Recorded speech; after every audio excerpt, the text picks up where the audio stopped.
Yes bank का जो situation हुआ या पीएमसी बैंक का, कहाँ लगता है कि आपका इन्वेस्टमेंट, आपकी सेविंग्स किसके पास ज्यादा सुरक्षित है?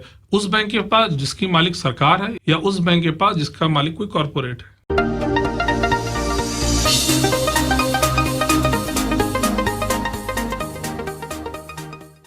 हेलो जी, रेडियो सिटी से आरजे राशि आपके साथ में है। और भाई आज आपको जिनसे रूबरू कराने जा रहे हैं उनके बारे में हम कोई तारीफ नहीं करेंगे, ये अपनी तारीफ खुद करेंगे। Hello ji, welcome to radio city studio. Hi Rashi, myself Saurabh. मैं Saurabh Srivastava, all India bank officers confederation का नेशनल मीडिया कन्वीनर हूँ और हम बैंक ऑफिसर्स के 4,50,000 से ज्यादा बैंकर्स को रिप्रेजेंट करते हैं। ऑल राइट, तो कहें कि पूरे बैंक्स को आप मैनेज करते हैं, आप मॉनिटर काइंड ऑफ हैं। Yes Rashi, we are representative kind actually. Overall अगर कोरोना काल में बैंकर्स की सिचुएशन के बारे में आपसे बात करें तो क्या है अभी प्रेजेंट सिनेरियो में बैंकर्स की सिचुएशन?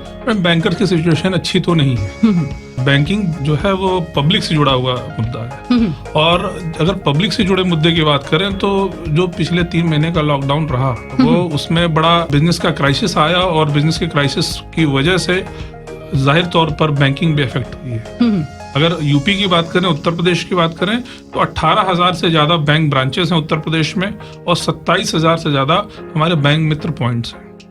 यानी टोटल ये फिगर नेटवर्क का बैठता है 45,000 प्लस का।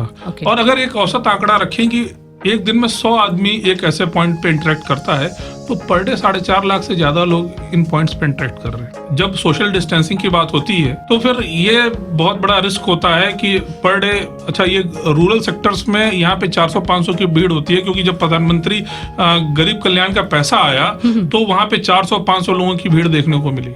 तो इट्स हाई रिस्की सेक्टर और हमारे बैंकर्स काफी डरे हुए हैं, ऐसा नहीं है। बट चूंकि हमने पब्लिक सर्विस चुनी है तो हम जाहिर तौर पर लगातार कंधे से कंधा मिलाकर सरकार की सारी योजनाओं को सफल करने की कोशिश कर रहे हैं, लेकिन फिर भी एक अंदर का डर तो बना ही हुआ है। अच्छा, कोरोना ने एक्चुअली अच्छी फील्ड्स को हिला दिया है। बैंकिंग फील्ड की अगर बात करें, बैंकिंग नेटवर्क की अगर बात करें, कहते हैं कि अगर बैंकिंग नेटवर्क पे प्रभाव आया तो अर्थव्यवस्था भी प्रभावित होगी। इसके लिए क्या कहेंगे आप? मैडम, जाहिर सी बात है कि आजकल जितने भी देश हैं, हर देशों में आपने अभी देखा होगा कि अभी वॉर स्ट्रेटेजी ज्यादा इकोनॉमी स्ट्रेटेजी हर कंट्री की डायनामिक है। राइट। तो बैंकर्स जो है उसमें हम कहते हैं कि हम फाइनेंशियल आर्मी का पार्ट है देश की। हम देश की फाइनेंशियल आर्मी का पार्ट है और सरकार की सारी स्कीम्स को ग्राउंड लेवल पे इम्प्लीमेंट करते हैं। चाहे वो किसी भी तरह की स्कीम हो पब्लिक वेलफेयर की और चाहे वो कॉमर्शियल स्कीम्स हो बैंकिंग के वेलफेयर की। All right. और कोरोना पीरियड्स में अगर बैंकर्स की बात करें या जितने भी कस्टमर्स हैं जो बैंक से आए दिन लेन देन करते हैं, जाना होता है, कैसे बचाव कर सकते हैं? इसके लिए क्या टिप्स हैं आपके पास? सबसे इम्पोर्टेंट क्वेश्चन है मैम। राइट। और जैसा सरकार ने कहा कि जैसा हमारे मेडिकल हेल्थ प्रोफेशनल्स कह रहे हैं कि कोरोना से बचने का सिर्फ एक ही उपाय है, सोशल डिस्टेंसिंग। राइट। और सोशल डिस्टेंसिंग फिर हम कैसे यूज करेंगे? सरकार की जो गाइडलाइंस है उसमें हम ये कह सकते हैं कि जो आरोग्य सेतु ऐप है, जब भी कहीं घर से बाहर निकलें, पहले तो पब्लिक प्लेसेस में ना जाएं और घर से बाहर निकलें तो आरोग्य सेतु ऐप का यूज करें। और साथ में जो डिजिटल इंडिया है, अगर हम उसको फॉलो करें तो हम इस बैंकिंग का उपयोग घर बैठे कर सकते हैं या उस जगह से कर सकते हैं जहाँ भीड़ बिल्कुल कम हो। अगर हम डिजिटल बैंकिंग की बात करें तो हम इंटरनेट बैंकिंग, मोबाइल बैंकिंग और भीम आधार, एटीएम, कैश रिसाइकलर मशीन्स का कॉल सेंटर, ई पासबुक प्रिंटिंग मशीन्स का उपयोग करके बिना बैंक जाए हुए बैंक की सारी फैसिलिटीज घर से या अपने नियरेस्ट सेंटर से यूज कर सकते हैं। बैंक में ह्यूमन इंटरेक्शन से बच सकते हैं। अच्छा, हमने ये भी सुना था कि बैंकिंग जो है वो थोड़ा कम दिन की होने जा रही, कितने डेज की होने जा रही है बैंकिंग? मैडम, अभी वेज रिवीजन का चूंकि पूरा ड्राफ्ट नहीं साइन हुआ है, हमारी डिमांड ये है कि बैंकिंग को 5 डेज का किया जाए। इसलिए क्योंकि हम अभी डिजिटल प्लेटफॉर्म्स पे बहुत आराम से लोगों को सर्विसेज देने में एनेबल हो चुके हैं और हमारी यूथ जनरेशन जो एक इंडिया की पॉपुलेशन का बड़ा पार्ट है वो लगातार डिजिटल प्लेटफॉर्म्स का यूज कर रही है। तो हमारा ये कहना है कि एक एनर्जी सेविंग का पार्ट होगा और वर्क लाइफ बैलेंस का पार्ट होगा, क्योंकि बैंकर्स की लाइफ बहुत हेक्टिक होती जा रही है डे बाई डे और आने का समय है, जाने का कोई समय नहीं नहीं है, डे बाय डे टारगेट्स बढ़ते जा रहे हैं। तो अगर डिजिटल प्लेटफॉर्म्स की बात करें तो हम लगातार एसेंशियल सर्विसेज डिजिटल प्लेटफॉर्म से बहुत आराम से प्रोवाइड कर रहे हैं। तो अगर ये बैंकिंग 5 डेज की होगी तो थोड़ा बैंकर्स को भी आराम मिलेगा और पब्लिक को भी उनकी एनर्जी भी सेव होगी। अच्छा, हमने कहीं सुना था कि जो गवर्नमेंट है वो पब्लिक सेक्टर बैंक्स की संख्या जो है वो कम करने जा रही है। ये पब्लिक सेक्टर बैंक्स की संख्या कम क्यों हो रही है और क्यों ऐसा प्लान किया जा रहा है? मैडम, ये थोड़ा सा दुर्भाग्यपूर्ण है कि सरकार ऐसा सोच रही है। और 1969 में बैंकों का नेशनलाइजेशन हुआ था और हम लोगों ने कुछ ही दिन पहले 19 जुलाई को उसकी 51st एनिवर्सरी मनाई है। अच्छा, अब ये अगर बात करें इसके बैकग्राउंड में जाकर कि नेशनलाइजेशन हुआ क्यों, तो ये नेशनलाइजेशन इसलिए हुआ था क्योंकि इस देश की जनता को साहूकारों के चंगुल से मुक्त कराना था। जो क्रेडिट रेशियो 2% था पूरे इंडियन सोसाइटी में, उसको बढ़ाना था और इंक्लूसिव ग्रोथ के लिए नेशनलाइजेशन हुआ था। और आफ्टर 1969 इस देश में बैंकों की ब्रांचेस की संख्या बेतहाशा बढ़ी है। रूरल सेक्टर्स में, गांवों में, इवन वन क्षेत्रों में भी जाकर के बैंकों ने बहुत अच्छा काम किया है। और 1969 के बनिस्बत आज हम लोगों ने इस सोसाइटी को बहुत कुछ दिया है। और चाहे जितनी क्रांतियां हुई हों, चाहे वो हरित क्रांति हो, चाहे श्वेत क्रांति हो, नीली क्रांति हो, गुलाबी क्रांति हो, कई सारी क्रांतियां हुई हैं जिसमें बैंकर्स ने ग्राउंड लेवल पे काम किया है और सरकार की बहुत सारी क्रेडिट पॉलिसीज को एक आम जनता तक पहुंचाया है। रिसेंट में चाहे आप मुद्रा लोन देख लीजिए या स्टैंड अप इंडिया की परियोजनाएं देख लीजिए, और या अभी सरकार की जो GECL चल रही है उसको भी हमने बिल्कुल ग्राउंड लेवल पे प्रोजेक्ट किया है।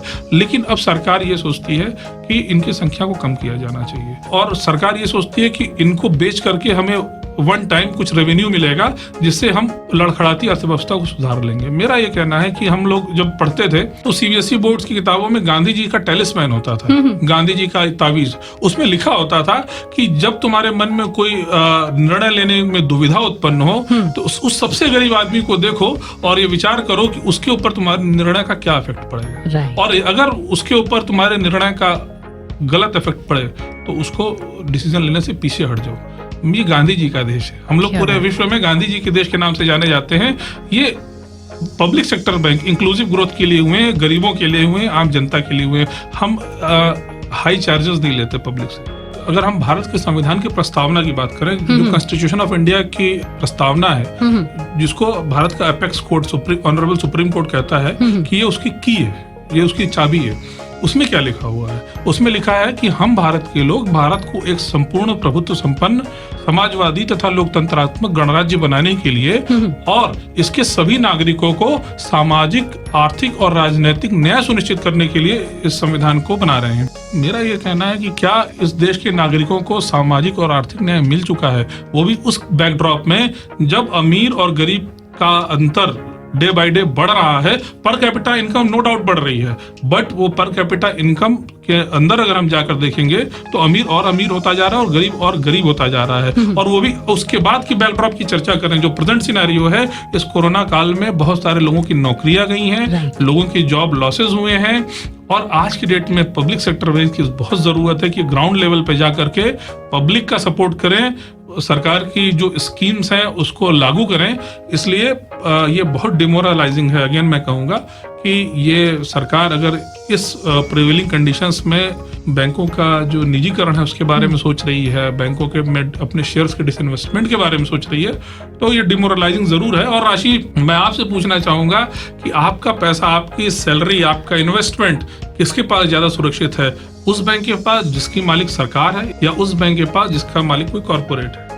वो भी अगर हम हाल के घटनाक्रम की बात करें तो आप अपने डिसीजन लेने से पहले यस बैंक का जो सिचुएशन हुआ या PMC बैंक का, जिसमें लोगों के फंड काफी दिन के लिए रुक गए थे, उसको देखते हुए आपको कहाँ लगता है कि आपका इन्वेस्टमेंट, आपकी सेविंग सुरक्षित है?